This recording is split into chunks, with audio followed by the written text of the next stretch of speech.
po, bibigyan na po natin ng pagkakataon. Madam Chair. Yes, Senator Migz. Yes, may I be allowed to give just 2 minutes? Okay, if it's really for 2 minutes, Very short, Mr. Chair. you have the Madam floor Chair. now. Thank you. Thank you, Madam Chair. I know after the speakers all speak, we'll probably be off to lunch break and or session will start. So allow me to give my 2 cents worth, Madam Chair. Let us hit closer to home, Madam Chairperson. Last April, I was given information because during my 5-year break out of politics, I was able to establish a bit of small, medium enterprises in Cagayan de Oro and Bukidnon. Last April, I was told na doon daw sa aming planta sa Cagayan de Oro ay may mga shabu addict. So ang ginawa po natin ay nagpatawag po ako ng tulong sa City Hall employees ng Department of Health na empleyado sa City Hall at nag-conduct po ako ng drug test sa aking mga tauhan. Madam Chair, out of the 30 employees that we had, 10 ang positive sa shabu. That is a third of my workforce. A third. Nakakagulat dahil marami doon ay masaya na sa buhay at maganda po kanilang sweldo at benepisyo. Ay dala ko po galing sa Bukidnon at kinausap ko po sila. At tinanong ko sila, bakit kayo tumuklok sa shabu? Nang ganda ng buhay nyo na yun. Alam mo ang sagot sa akin, Madam Chair? Doon sa labas ng aming gate, doon sa Barangay Agusan, sa Cagayan de Oro, napakadaling bumili ng shabu. 20 pesos lang, 20 pesos, Madam Chair, ang isang sachet ng shabu na mas mura pa sa isang pack of cigarettes. So they said, they do a hit in the morning, and when the hit is gone, they do the hit in the evening. Ganon kagrabe at lala ang sitwasyon ng droga na yon. Madam Chair, Mexico, I had a briefing recently. Mexico is losing the war on drugs. Their killings there are not done by government. But yung mga massacres doon are being done by the drug cartels, the Mexican drug cartels. Pinupugutan yung mga ulo. They hang them upside down. And sooner or later, if we do not nip this at the bud, and I'm saying it's not even in the stage of a bud, it is now a full-grown weed, Madam Chair. We have to congratulate the PNP for the job that they're doing now because they're risking life and limb at sila mismo namamatayan. Madam Chair, sa totoo lang, after Digong Duterte, the President, had become President of the Republic, that the shabu dealers in that barangay, out of a legitimate operation, patay.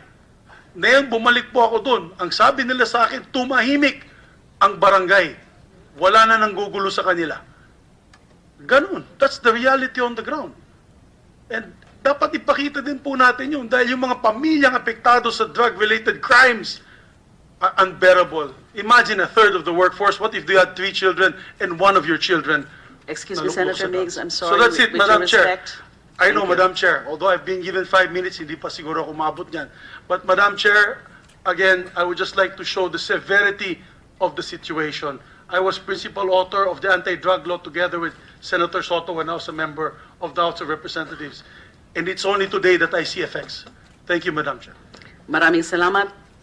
We all know that. We know how grave the problem is with respect to drugs, but we should not also turn a blind eye to this another grave problem of the spate of killings. Thank you so much, Senator Migz. So ngayon naman po, bibigyan din ho natin ng pagkakataon ng ilan sa mga resource speakers natin na magbigay ng kanilang opening statements. Ito po yung order ng pagbigay ng kanilang opening statements subject to the 3-minute time limit that I indicated earlier. Ang ating pong Police Director General De La Rosa, to be followed by CHR Chair Gascon, then by PIDEA, Attorney Rosaline Borja, and NBI through its Director Gueran. So 3 minutes, but can we ask all of the resource persons, sabay-sabay na lang po tayo ngayon, whether or not you are supposed to deliver an opening statement, kung pwede po, magsitayuan po tayo.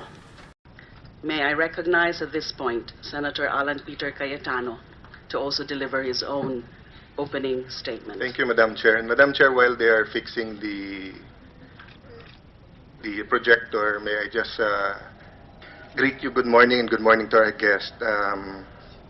If I tend to be a little bit emotional today, I apologize because we lost our pastor, Pastor Doy Castillo, who was like a father to us. And I've been involved with the Duterte campaign and with Chief PNP Bato, and grabe po yung tama sa media na as if Wild Wild West tayo. 14,000 plus lang ang sweldo ng mga pulis. Hindi lahat may gamit. And then, napapatayan din sila. Pero hindi pa tayo naglo-launch ng investigasyon kung paano sila pwede tulungan. Sila na iniimbestigahan natin. So my apologies if I tend to be a little bit emotional. Having said that, Madam Chair, I thank you for your assurances at the start of this hearing. Senator Joel yielded his 5 minutes to the opening statement so I can complete my presentation. Madam Chair... Excuse me, Senator Alan? Yes. You said that Senator Joel... Everyone has 5 minutes, so under the tradition of the Senate, usually only the another senators senator... who wish to deliver Yes, their he opening wished to statement. give his statement and So he'll give may it I to ask me. Senator Villanueva whether he did intend to deliver his own opening statement?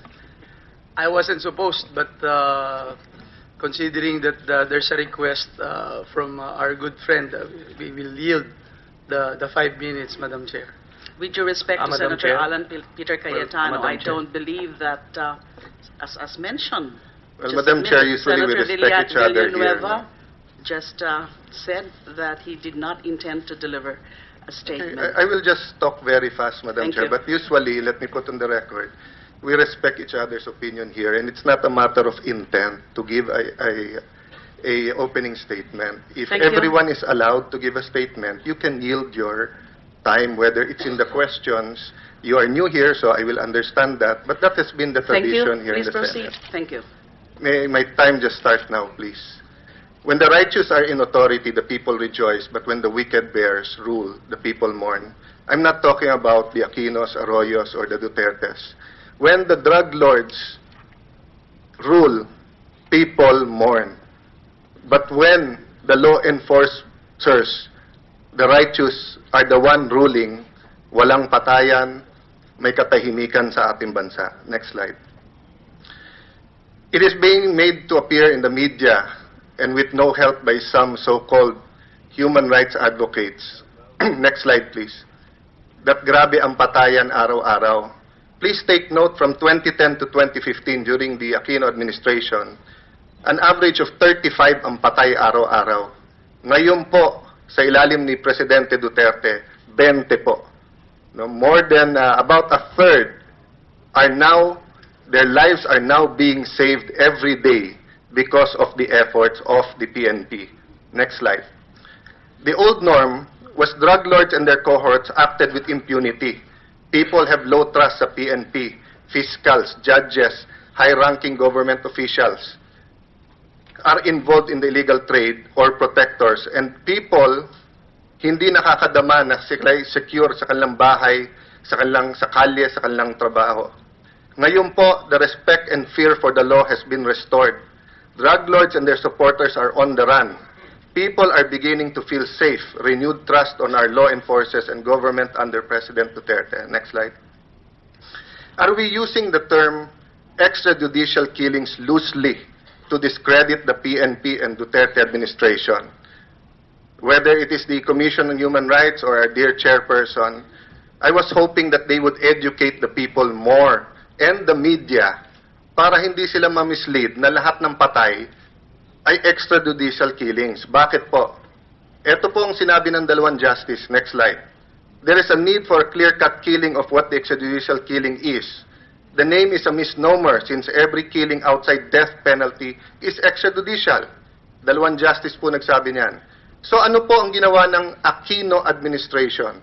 Gumawa po sila ng AO35. Di ko na babasahin dahil 5 minutes lang oras ko.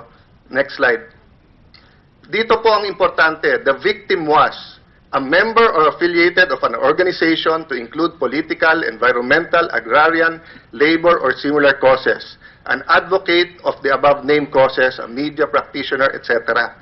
Ibig sabihin po, labor leader ka, media ka, religious leader, pinatay ka, dahil sa paniniwala mo. Next slide. That was very clear for the purpose of the focused mandate of AO 35 na ginawa ng Aquino administration